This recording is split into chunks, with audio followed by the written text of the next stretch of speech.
Assalamualaikum warahmatullahi wabarakatuh. Halo everyone, perkenalkan nama saya Aida Utabara dengan NIM 2003-269. Baiklah, saya di sini ingin menjelaskan materi pengelolaan perkebunan tentang ruang lingkup perkebunan dan agribisnis kelapa sawit. Pengertian perkebunan. Perkebunan adalah suatu kegiatan yang mengusahakan tanaman tertentu pada tanah atau media tumbuh lainnya dalam ekosistem yang sesuai mengolah dan memasarkan barang dan jasa hasil tanaman tersebut dengan bantuan ilmu pengetahuan dan teknologi, permodalan, serta manajemen untuk mewujudkan kesejahteraan bagi pelaku usaha perkebunan dan masyarakat. Dan adapun pengertian perkebunan menurut Undang-Undang Nomor 39 Tahun 2014 yaitu segala kegiatan pengolahan sumber daya alam, sumber daya manusia, sarana produksi, alat dan mesin budidaya, panen, pengolahan, dan pemasaran itu terkait dengan tanaman perkebunan. Dasar hukum perkebunan dalam pasal 2 Undang-Undang Nomor 18 Tahun 2004 dinyatakan bahwa perkebunan diselenggarakan berdasarkan asas manfaat dan berkelanjutan, keterpaduan, kebersamaan, keterbukaan, serta berkeadilan. Dalam pasal 3 Undang-Undang Nomor 18 Tahun 2004 dinyatakan bahwa perkebunan memiliki tujuan yaitu yang pertama, meningkatkan pendapatan masyarakat, yang kedua meningkatkan penerimaan negara, yang ketiga meningkatkan penerimaan devisa negara, yang keempat menyediakan lapangan kerja, dan yang terakhir meningkatkan produktivitas nilai tambah dan daya saing. Fungsi perkebunan menurut Undang-Undang Nomor 39 Tahun 2014 ada 3. Yang pertama, ekonomi, yang kedua ekologi, dan yang ketiga sosial budaya.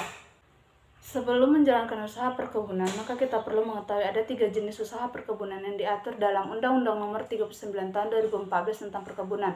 Adapun 3 jenis usaha perkebunan tersebut pasal 41 Undang-Undang Perkebunan adalah yang pertama, usaha budidaya tanaman perkebunan. Jenis usaha ini dapat dilaksanakan secara terintegrasi dengan unit pengolahan hasil tanaman perkebunan atau budidaya ternak.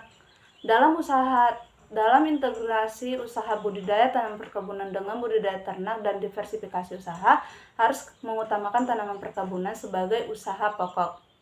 Yang kedua, usaha pengolahan hasil perkebunan. Jenis usaha ini dapat didirikan di wilayah perkebunan swadaya masyarakat yang belum ada usaha pengolahan hasil perkebunan. Hal itu baru dapat dilakukan jika perusahaan pengolahan hasil perkebunan telah memperoleh hak atas tanah dan izin usaha perkebunan. Dan yang ketiga, usaha jasa perkebunan merupakan kegiatan yang mendukung usaha budidaya tanaman atau pengolahan hasil perkebunan. Untuk usaha budidaya tanaman perkebunan ini dan usaha pengolahan hasil perkebunan hanya dapat dilakukan oleh perusahaan perkebunan yang memiliki hak atas tanah atau izin usaha perkebunan. Konsep perkembangan perkebunan ada 6. Yang pertama, aspek lahan, yang kedua aspek modal insani, yang ketiga aspek bahan tanaman, yang keempat aspek perizinan, yang kelima aspek keuangan, dan yang terakhir aspek keamanan. Subsistem kelapa sawit. Yang pertama, subsistem industri hulu, yaitu ada industri pembenihan, industri pembibitan, industri pupuk, industri pestisida, industri alat dan mesin. Yang kedua, subsistem perkebunan sawit, yaitu ada perkebunan sawit rakyat, ada perkebunan sawit negara, dan ada perkebunan sawit swasta. Yang ketiga, subsistem industri hilir. Ada industri minyak goreng, industri margarin, industri biodiesel.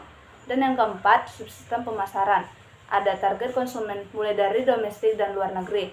Kemudian diferensiasi produk dan jasa, penjualan dan merek. Dan yang terakhir, subsistem penunjang, yaitu pembiayaan dan asuransi, pendidikan dan pelatihan, penyuluhan dan informasi, transportasi dan distribusi, dan norma serta regulasi.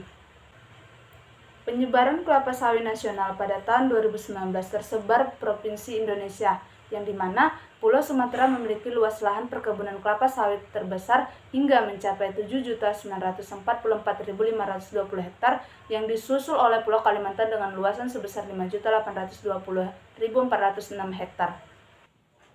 Baiklah, sekian hasil materi yang telah saya jelaskan tadi, semoga dapat bermanfaat untuk kita semua. Dan jangan lupa like, comment, and share. Dadah, see you. Sekian dan terima kasih.